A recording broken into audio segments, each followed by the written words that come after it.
Hi friends, இன்றைக்கி fish கறி மசாலா, அதாவது மீன் குழம்பு சட்டுன்னு எப்படி 5 மினிட்ஸில் பண்ணுறதுன்னு பார்க்கலாம் வாங்க. அதுக்கு ஒரு கடாயை எடுத்துக்கோங்க, தேவையான அளவு எண்ணெய் ஊற்றிக்கோங்க. ஊற்றிட்டு அதில் கடுகு வெந்தயம் சேர்த்துக்கோங்க. நான் சொன்ன மாதிரி ஆல்ரெடி வீடியோஸில் சொல்கிற மாதிரி புளி தண்ணி நம்ம ஊற்றும் போது வெந்தயம் சேர்த்துக்கிட்டால் டேஸ்ட் இன்னும் என்ஹான்ஸ் பண்ணி கொடுக்கும். கருவேப்பிலை தான் இதில் மெயின். ஸோ கருவேப்பிலை ஆட் பண்ணிக்கோங்க. அப்புறம் பூண்டு வந்து நல்லா நான் நிறையா பல் உரித்து வச்சுருக்கேன், அதை தனியாக ஆட் பண்ணிக்கோங்க. அப்புறம் தேவையான அளவு வெங்காயம் ஆட் பண்ணிக்கோங்க. ஆக்சுவலாக வந்துட்டு நம்ம இதை வந்துட்டு 2 டைப்ஸ் ஆஃப் பண்ணலாம்.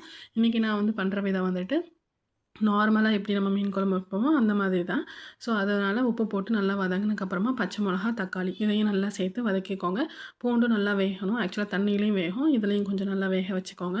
எல்லாம் வந்து புளி தண்ணியில் நல்லா கரைச்சி நான் தனியாக எடுத்து வச்சுருக்கேன். அதில் நம்ம இப்போ என்னென்ன ஆட் பண்ண போகிறோம்னா மிளகாத்தூள், அதுக்கப்புறமா மல்லித்தூள் இதுலேயும் வந்துட்டு ஆட் பண்ணி கரைச்சி வச்சுட்டு ஊற்றுனீங்கன்னா அதோட மீன் குழம்போட டேஸ்ட்டே ஒரு தனி டேஸ்ட்டாக இருக்கும். ஸோ இதுலேயும் வந்துட்டு மல்லித்தூள், அதுக்கப்புறமா வந்துட்டு மஞ்சத்தூள், நல்லா வந்து மல்லித்தூள்லாம் நம்ம நிறையா போடணும். அது போக நான் ஃபிஷ் கறி மசாலா தனியாக வந்து வாங்கி வச்சுருந்தேன், அதையும் சேர்த்துக்கோங்க. இது நல்லா சேர்த்து ஸ்பூன்லேயோ இல்லை கையிலையோ நல்லா கரைச்சிக்கோங்க. எல்லாம் கரைச்சிட்டு இப்போ நல்லா அது வதங்கினக்கப்புறமா நம்ம இதை கலக்கி வச்சுருக்க இந்த மசாலா ஐட்டம்ஸ் ப்ளஸ் புளி தண்ணி எல்லாத்தையும் ஊற்றிக்கோங்க.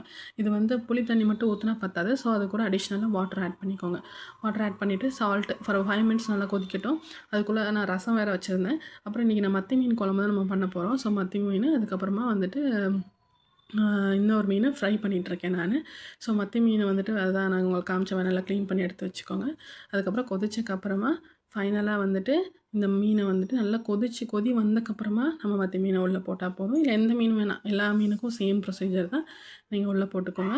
ஆக்சுவலாக மத்தி மீனில் வந்து நிறையா ப்ரோட்டீன் சோர்ஸ் இருக்கனால அது வந்துட்டு நம்ம சாப்பிட்டா இன்னும் கொஞ்சம் நமக்கு அது ஹெல்த்தியாக இருக்கும். ஃபிஷ்ஷு ஃப்ரை ஆகிட்டுருக்கு. ஸோ அந்த ஸ்டேஜில் நல்லா கொதிச்சக்கப்புறமா நல்லா சிம்மில் போட்டுருங்க. கொஞ்சம் கொஞ்சமாக அது அப்படியே கொஞ்சம் இறுகிட்டே வரும். அதுக்கப்புறமா லாஸ்ட்டில் கொத்தமல்லி தழை தூவி நல்லா வந்துட்டு இறக்கிடுங்க. இப்போ உடனே சர்வ் பண்ணால் சொல்கிற மாதிரி நல்லா இருக்காது. கொஞ்சம் நேரம் 5 மினிட்ஸ்க்கு அப்புறம் சர்வ் பண்ணுங்கள்.